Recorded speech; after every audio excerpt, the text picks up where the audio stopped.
In this lesson, we're going to practice approximating slope. You may remember when you learned about slope in Algebra 1 that it's often referred to as a rate of change. So our learning target for this video is to approximate rates of change from graphs and tables.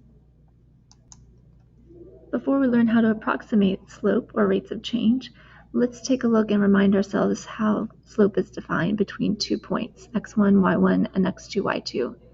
So in Algebra 1, you learned that the variable m stands for slope. It's the rate of change of y, so delta y, over delta x. And using those two sets of coordinates, it'd be y2 minus y1 divided by x2 minus x1. We call that a difference quotient because there is a difference in each the numerator and denominator, and there's a quotient between the two.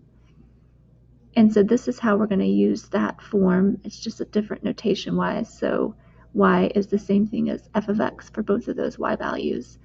So this is how we'll use it moving forward in calculus. But let's do one example just so we make sure we remember how to find slope using 2 points.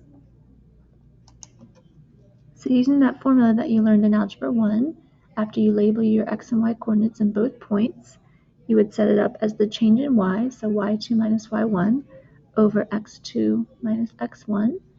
Go ahead and evaluate those and reduce.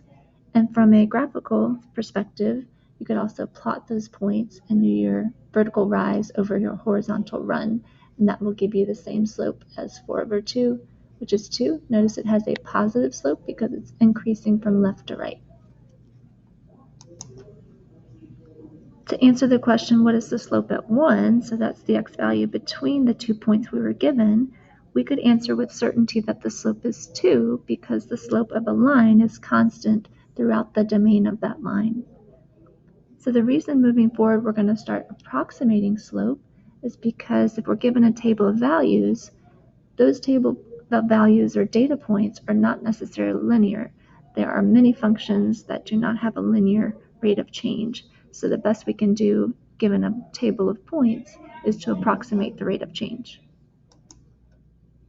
In this first example, we're asked to use the table here to estimate the slope of f of x at x equals 3. I underlined estimate and approximate, double underlined it, in fact, to show you that those two words are synonyms. So if you see the word estimate or approximate in a question, they're asking you to use the same process, and that is to estimate the slope. Our strategy here is to choose points that equally surround the given x value. In this case, it would be 3. So let's take a look at our table to find that location. I hope you agree that 3 would be equidistant between 2 and 4. So I went ahead and labeled our 2 and 4 as our x1 and x2 of the points that were given, and then the corresponding y values, y1 and y2. So once you've selected the right coordinates for your points, use the same formula that we practiced above, which is our y2 minus y1 over x2 minus x1. Simplify and reduce. And so the estimate of the slope on that table at 3 would be 2. Approximating slope is a question that appears quite frequently on the AP exam, so I was able to find 3 examples that we're going to work through. So let's take a look at this one. It's part of a free response question. It's just part A, and usually free response are 3 or 4 parts depending on the question. But right away when I start skimming the question, I see that approximate Q, verbal Q, and it says approximate the rate. So I know I'm going to be using that process of approximating slope from this table. So if you want to pause the video and just skim the information about the question, and then we'll work out the approximation. So after we read the introduction, we realize that we are approximating the rate of entries in this contest that a zoo is collecting. And as we read further into the question part of the problem, we see that we need to estimate it at exactly t equals 6. So we want to find that location on the table where 6 is going to be directly between two numbers. And I hope it's fairly obvious that it's between 5 and 7. So those are going to represent our data points, x1 and x2, with the corresponding y's. Go ahead and try to set up your approximation for slope and stop the video and you can check it when you're done. I forgot to mention in our last example, we're using these squiggly equals to represent approximating. I hope you've seen those before. I don't think they have an official name, but if they do, let me know. So what I have so far is my difference quotient y minus y over x minus x, and I have 8 over 2, and I didn't reduce it yet because I want to show you how we can use that difference quotient to find the correct units, because oftentimes we'll get as much credit for knowing the right units as the right answer. Since our answer is in the form of a difference quotient, our units are also in the form of a quotient. So to get the units in the numerator, we look at the values that we use, which were 21 and 13, and across the row, it will tell you the units of those values. So the numerator is measured in hundreds of entries, and then the 7 and 5 that we subtracted in the denominator are measured in hours. So our final answer will be 4 when we reduce it with a unit of hundreds of entries per hour.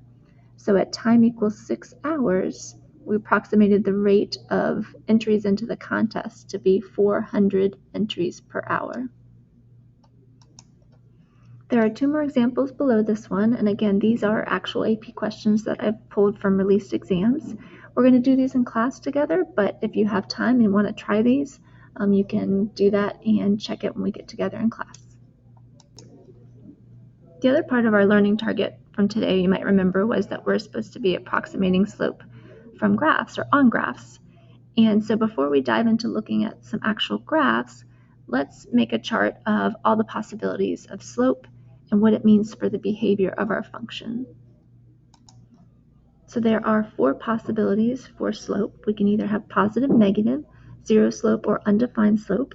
And I think you're probably going to be pretty comfortable with these behaviors that correlate to the 4 options. We have positive slope, our function is increasing from left to right. Negative would be the opposite, so it would be decreasing from left to right.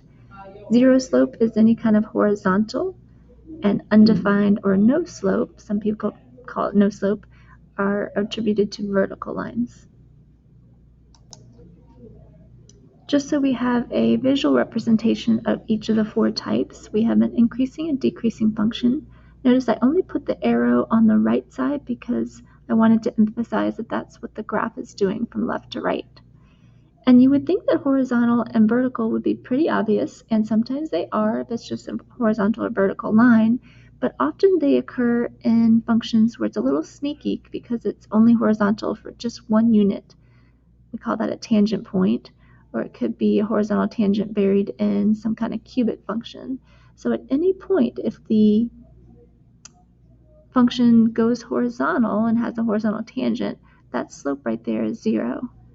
Same with vertical, and can be a little sneaky and hide in some vertical tangents.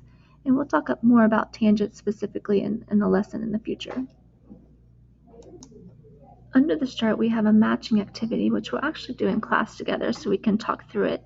But what we'll be doing is looking at a function, analyzing its slope, and then trying to find and match the graph of the slope of the original function.